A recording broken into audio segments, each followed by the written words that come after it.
Good morning, everyone, and happy Thursday to you. Welcome back. My name is Don K. Preston. I am the president of Preterist Research Institute of Ardmore, Oklahoma. And look, please do not forget Preterist Pilgrim Weekend, July the 11th through the 13th, 2019. Our theme is how we know we're not living in the last days. You know, we're taking a look at the fact that in Matthew chapter 24, Jesus told his apostles there are going to be wars, rumors of wars, famines, earthquakes, pestilence, etc. We are told we're living in those very days. We're living in the last days. Well, that completely overlooks everything Jesus said. It distorts everything that Jesus had to say about the signs and about the parameters. Remember what he told the apostles? Many will come saying, in my name saying, I am he, and the end is drawn near. Do not believe them. But when you see the signs, know that it's near. That means that anyone before the apostles was wrong. It means that anyone after the apostles is wrong. Only the apostles and that generation were to declare and to be able to declare truthfully that the end had drawn near. Okay, I told you yesterday that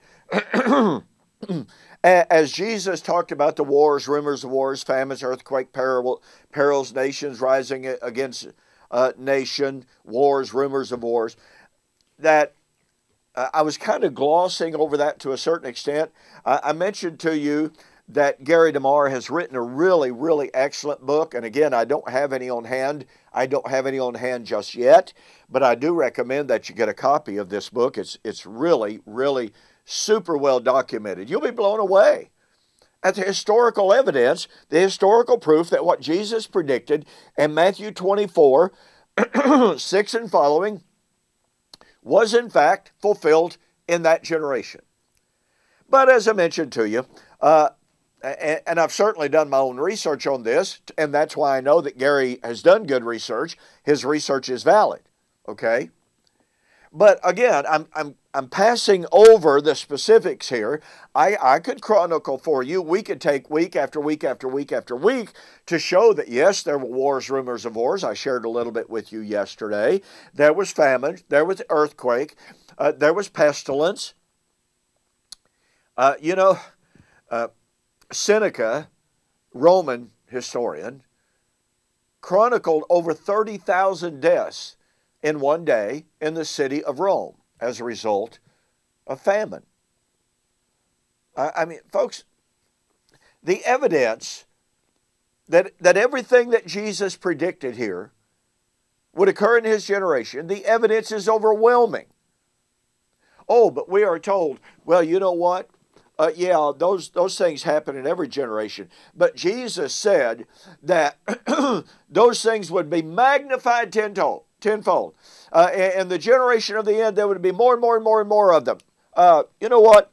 I've read Matthew chapter 24 and the parallel passages over and over and over and over again, and nowhere does Jesus ever say, now, in the generation of the end, there are going to be more wars and rumors of wars than ever before. Nowhere does Jesus ever say there are going to be more earthquakes than ever before. No. There is no such statement.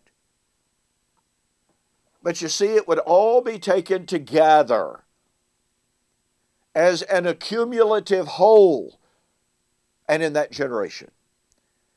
Now, what I want to just ever so briefly touch on this morning is the concept of what Jesus said when he said in verse 8, Matthew 24 and verse 8, all of these what?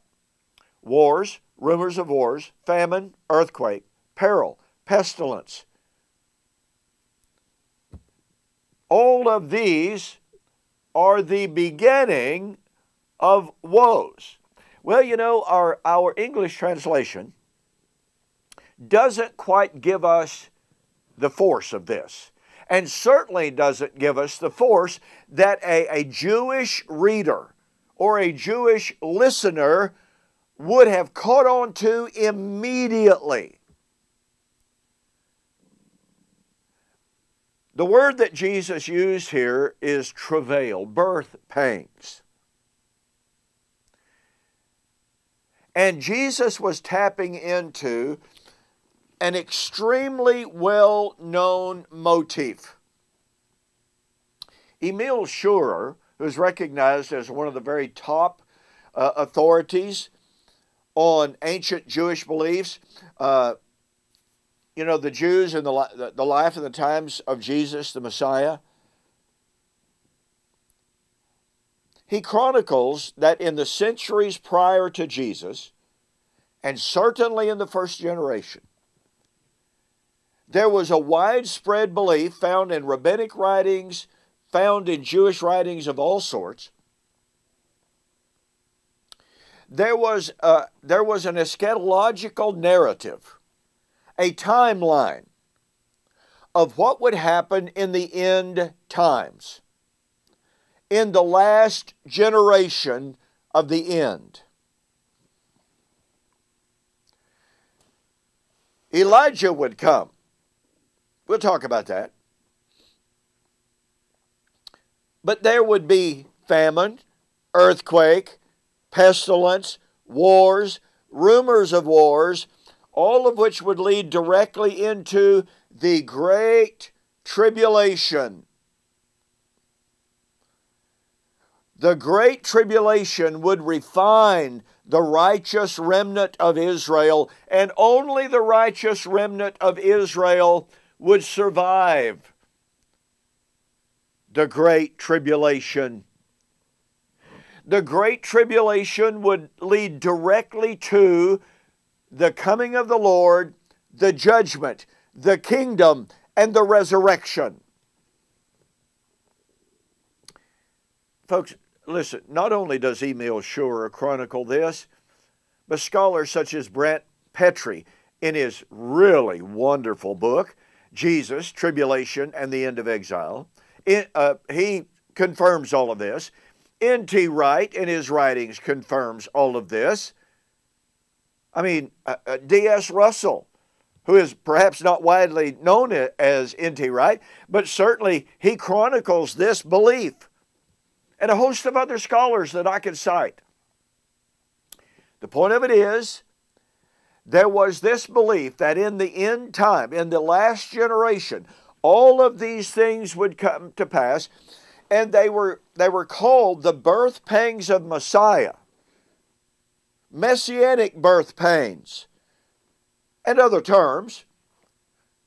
But they were called that because it was believed that those things would happen and give birth to, if you please, the coming of the Messiah. The coming of the Messiah in His kingdom, in the judgment, and in the resurrection. The birth pangs of Messiah. Now listen, in my book, The Resurrection of Daniel, chapter 12, verse 2, fulfilled or future, I chronicle from the Old Testament throughout the entirety of the New Testament how that Jewish narrative, which is so dominant, there's a consensus of belief in the Jewish writings about this end time narrative. And the amazing thing is, Jesus and His apostles follow that timeline to the letter. They do not change up the prediction of the coming of Elijah before the end. Nope, they accept it and proclaimed it. They do not change up the narrative of wars, rumors of wars. I mean, after all, that's right here in Matthew 24, right? They do not change the narrative of the Great Tribulation and the coming of the Lord and the kingdom immediately following the tribulation. I mean, that's what Jesus said. Matthew 24:29.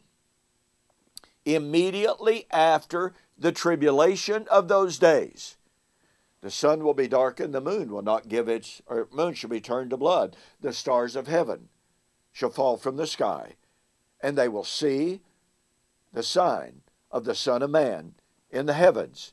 Then they will see the Son of Man coming on the clouds of heaven with power and great glory. This is the Jewish narrative, folks.